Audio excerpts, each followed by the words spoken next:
Bonjour à tous, bienvenue sur notre chaîne. Aujourd'hui, nous allons explorer une question qui a sûrement traversé l'esprit de nombreux voyageurs. Pourquoi les avions de ligne ne sont-ils pas équipés de parachutes pour les passagers? Restez avec nous pour découvrir les raisons surprenantes derrière cette absence. Envisager un scénario où chaque siège d'avion serait équipé d'un parachute individuel pourrait sembler séduisant à première vue, mais la mise en œuvre de cette idée suscite des défis majeurs. Tout d'abord, il est essentiel de considérer que l'utilisation d'un parachute nécessite une formation spécifique, et tous les passagers ne sont pas familiers avec cette discipline. En situation d'urgence, le temps devient un facteur crucial, et il serait peu réaliste d'imaginer que chaque voyageur puisse rapidement et efficacement enfiler son équipement de parachutisme sous le stress et la panique d'une situation critique. De plus, même en supposant que tous les passagers soient des parachutistes expérimentés, la coordination nécessaire pour éviter les collisions entre les personnes sautant de l'avion ajouterait une complexité significative. Le temps requis entre chaque saut pour garantir la sécurité augmenterait, compromettant ainsi la faisabilité de cette solution en cas d'urgence aérienne. Enfin, le coût financier massif pour équiper tous les sièges d'un avion de ligne d'un parachute individuel rend cette proposition non seulement techniquement difficile, mais également économiquement peu viable. Ainsi, malgré son apparente simplicité, cette idée soulève des défis pratiques considérables qui rendent son application dans la réalité peu réalisable. Face aux impératifs du temps, des risques et des coûts, l'idée d'implémenter des parachutes pour les passagers à bord d'un avion de ligne se heurte à des défis insurmontables. Dans une situation d'urgence aérienne, chaque seconde revêt une importance vitale. Même en supposant que tous les passagers soient des parachutistes chevronnés, le défi de garantir un saut sûr et coordonné demeure complexe. L'urgence d'une évacuation rapide, combinée à la nécessité de coordonner chaque saut, crée une pression considérable sur la gestion du temps, ce qui rend cette option pratiquement irréalisable.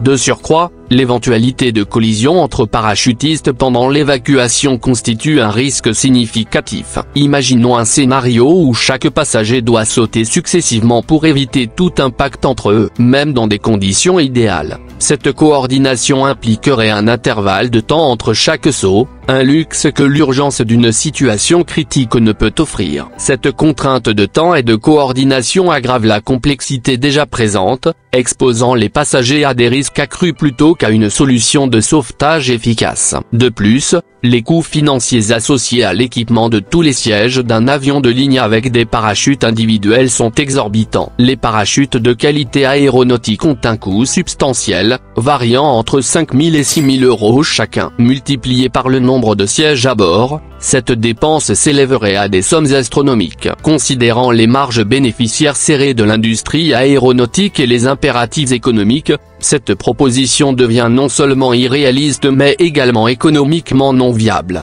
En somme, les obstacles du temps, des risques et des coûts dressent un mur infranchissable devant l'idée d'équiper les avions de ligne de parachute pour les passagers. Cette solution, en dépit de son apparente simplicité, révèle une complexité logistique et financière qui la rend non seulement impraticable dans des situations d'urgence, mais également incompatible avec les réalités économiques de l'industrie aéronautique. La question de l'altitude et de la vitesse s'avère être un chapitre crucial dans la compréhension des défis associés à l'idée d'introduire des parachutes pour les passagers à bord des avions de ligne. Ces deux facteurs, indissociables, convergent pour rendre cette proposition non seulement irréalisable mais également potentiellement dangereuse. D'abord, considérons l'altitude. Les avions de ligne opèrent à des altitudes bien au-delà de ce qui est envisageable pour un saut en parachute en toute sécurité. Les conditions extérieures à ces altitudes élevées, avec des températures descendant parfois jusqu'à -60°C, créent un environnement hostile pour les passagers. Outre les défis thermiques, la rareté de l'air à de telles hauteurs impose des contraintes physiologiques supplémentaires. L'idée de sauter d'un avion volant à des dizaines de milliers de pieds au-dessus du sol s'avère impraticable, avec des conséquences potentielles sur la santé des passagers en raison des conditions atmosphériques extrêmes.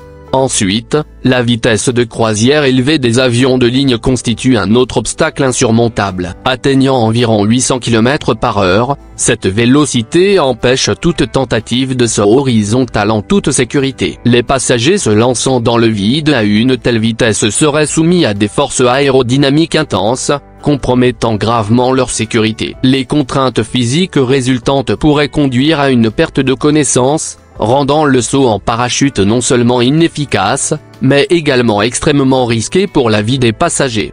En conclusion, l'association inextricable de l'altitude et de la vitesse crée un contexte où l'idée d'un saut en parachute à partir d'un avion de ligne devient non seulement techniquement irréalisable mais également potentiellement préjudiciable. Ces facteurs combinés mettent en lumière les limites physiques et logistiques qui rendent cette solution inapplicable dans la réalité aéronautique moderne. L'idée d'équiper les avions de ligne de sièges éjectables, semblables à ceux présents sur les avions de chasse, soulève des défis techniques complexes. Les avions de chasse sont conçus avec une structure aérodynamique différente, permettant l'ouverture rapide du toit pour l'éjection. En revanche, sur un avion de ligne, cette ouverture complète pourrait entraîner la désintégration de la carlingue, mettant en péril la sécurité des passagers bien avant qu'ils aient la chance de se faire éjecter. Les ingénieurs aéronautiques soulignent que cette proposition, bien qu'apparemment logique, compromettrait la stabilité structurelle de l'avion, rendant cette solution inapplicable pour assurer la sécurité des passagers en cas d'urgence aérienne. En résumé, la question de l'introduction de parachutes pour les passagers à bord des avions de ligne se révèle être une équation complexe et multifactorielle, pleine de nuances qui défient l'idée initiale. Les divers obstacles tels que la formation requise, les contraintes de temps, les risques de collision entre parachutistes, les coûts astronomiques, ainsi que les défis liés à l'altitude et à la vitesse, tissent une toile d'obstacles insurmontable.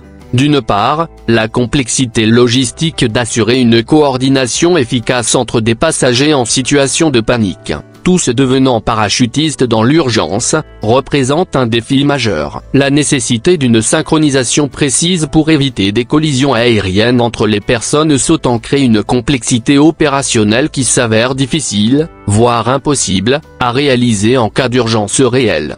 D'autre part, les considérations économiques ne peuvent être ignorées. L'équipement de chaque siège d'un avion de ligne avec un parachute individuel engendrerait des coûts exorbitants, évoquant des questions de viabilité financière dans l'industrie aéronautique déjà soumise à des pressions économiques considérables. L'altitude et la vitesse, deux éléments inextricablement liés à l'aviation moderne, ajoutent une couche supplémentaire de complexité. Les avions de ligne opérant à des altitudes trop élevées pour des sauts en parachute sûrs et la vitesse de croisière élevée rendant le saut horizontal pratiquement impossible, ces contraintes physiques et atmosphériques deviennent des barrières infranchissables. En fin de compte, bien que l'idée de parachute pour les passagers puisse sembler captivante à première vue, elle se heurte à une réalité complexe où les enjeux pratiques et techniques s'avèrent être des obstacles majeurs. Alors que nous continuons à explorer les mystères et les défis de l'aviation, restez connectés pour d'autres contenus fascinants. N'oubliez pas de vous abonner pour ne rien manquer de nos futures analyses approfondies. Merci de nous avoir rejoints aujourd'hui, et nous attendons avec impatience de partager davantage d'informations passionnantes avec vous dans nos prochaines vidéos.